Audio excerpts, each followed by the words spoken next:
నా పేరు విజయలక్ష్మి అండి. నేను మీడియా పర్సన్నే. అంటే నాకు ఆకుపంచర్ గురించి 4 ఏళ్ళుగా తెలుసు. 2 ఏళ్లకు నేను అప్పుడప్పుడు చేయించుకుంటా ఉన్నాను. ఫస్ట్ బ్యాక్ పెయిన్, నేను డెస్క్ వర్క్ ఎక్కువ చేస్తాను. బ్యాక్ పెయిన్ స్టార్ట్ అయింది బాగా. బ్యాక్ పెయిన్ చేయించుకున్నాను, కొంచెం రిలీఫ్ ఇచ్చింది. ఈ మధ్య ప్యాంక్రియాస్లో స్టోన్స్ వచ్చాయి, దానివల్ల షుగర్ కూడా వచ్చింది. ఇండైజెషన్ బాగా ఇబ్బంది పెడుతుంది. నేను ట్రీట్మెంట్ తీసుకుంటున్నానండి. ఇండైజెషన్ ప్రాబ్లం అయితే కొంచెం రిలీఫ్ ఇచ్చింది. ఇంకా నాకు ట్రీట్మెంట్ ఇంకా కొనసాగాలని చెప్పారు డాక్టర్ గారు. నాకు బాగా నచ్చిందండి. ఇప్పుడు ఒక హాస్పిటల్లో ఒక ప్రాబ్లం మీద వెళితే మెడిసిన్ ఇస్తారు. ఆ మెడిసిన్కి మళ్ళీ ఇంకో ప్రాబ్లం స్టార్ట్ అవుతూ ఉంటుంది. మెడిసిన్స్ ఎక్కువైపోయి ఉదయం లేవగానే ఒక గ్యాస్ ట్యాబ్లెట్తోనే స్టార్ట్ అవుద్ది నాకు. ఈ ఆకుపంచర్ వల్ల ఇబ్బంది లేదు. వేరే మెడిసిన్స్ అంటూ తీసుకోవటం, బాడీ లోపలికి ఏ మెడిసిన్ వెళ్ళదు. అలాగే ఆకుపంచర్ పాయింట్స్ కానీ ఆకు ప్రెజర్ అయినా కూడా మనకి చాలా ఉపయోగం. కొన్ని ప్రెజర్ పాయింట్స్ వల్ల మనం ఆ నొప్పి నుంచి కానీ ఆ బాధ నుంచి కానీ బయటపడతాం. నరాల మీద ఎక్కువ ఇది ప్రెజర్ ఉంటుంది. అందుకని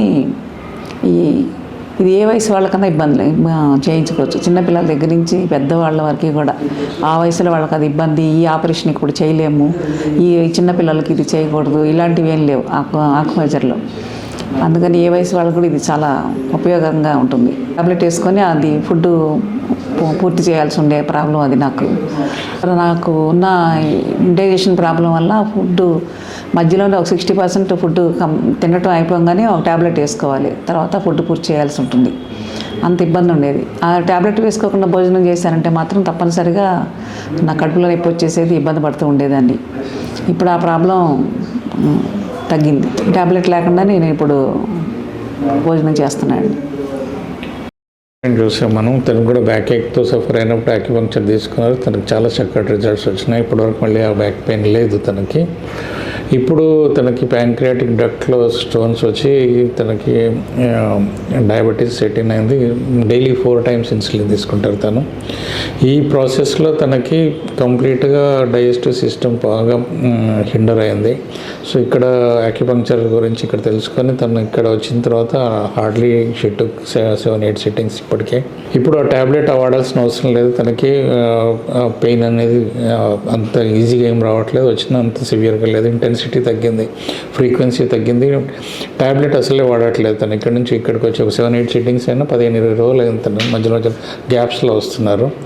సో ఆ పెయిన్ మనకి తగ్గడం వల్ల ఇప్పుడు తన ట్యాబ్లెట్ కూడా వేసుకోవాల్సిన అవసరం పడట్లేదు.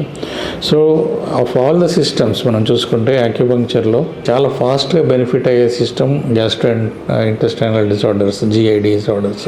సో ఈ GI డిసార్డర్స్ ఏమన్నా మనకి హైపర్ అసిడిటీ ఉన్నా, కాన్స్టిపేషన్ ఉన్నా, మళ్ళీ తర్వాత లూజ్ మోషన్స్ తరచుగా వస్తున్నా, IBS ఉన్నా, ఈవెన్ క్రాన్స్ డిసార్డర్ కూడా మేము చూసినాము. సో ఇట్లాంటి డిసార్డర్స్ అన్నీ కూడా మనకి యాక్యుపంక్చర్లో చాలా తొందరగా రిజాల్వ్ అవుతాయి. Of all the systems, locomotor system అనండి, నర్వస్ సిస్టమ్ అనండి, ఇంకేదైనా సిస్టమ్ కంపేర్ చేసుకుంటే, రెస్పిరేటరీ సిస్టమ్ దేనికైనా కంపేర్ చేసుకుంటే GI డిసార్డర్స్ చాలా తొందరగా రిజాల్వ్ అవుతాయి యాక్యుపంక్చర్లో తనకి. అందుకనే చాలా ఫాస్ట్ రిలీఫ్ వచ్చింది.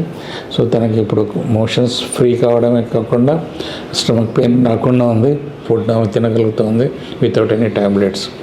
సో అంత చక్కటి రిజల్ట్స్ ఇస్తాం. ఈవెన్ ప్యాంక్రియాటిక్ పెయిన్ కూడా మనం తగ్గించే అవకాశం ఉంది. సో ఇండైరెక్ట్గా తను వర్క్ చేస్తున్నాం దాని మీద. ఇంకా ఇప్పుడైతే కాన్సన్ట్రేషన్ అంతా తనకి స్టమక్ అప్సెట్స్ తగ్గడానికి చేస్తున్నాము. డెఫినెట్గా దాంట్లో ఆల్రెడీ చేంజెస్ వచ్చినాయి. ప్యాంక్రియాటిక్ ప్రాబ్లం ఏదైతే ఉందో తనకి దాన్ని కూడా మనం రిజాల్వ్ చేసే అవకాశం ఉంది. అఫ్కోర్స్ స్టోన్స్ కరిగిపోవు, కాకపోతే మనకి దాన్ని యాక్టివేట్ చేసే అవకాశం ఉంది. సో హౌ ఫార్ దాంట్లో మనం ఎంత సక్సెస్ఫుల్ అవుతామో మనం చూడాలి.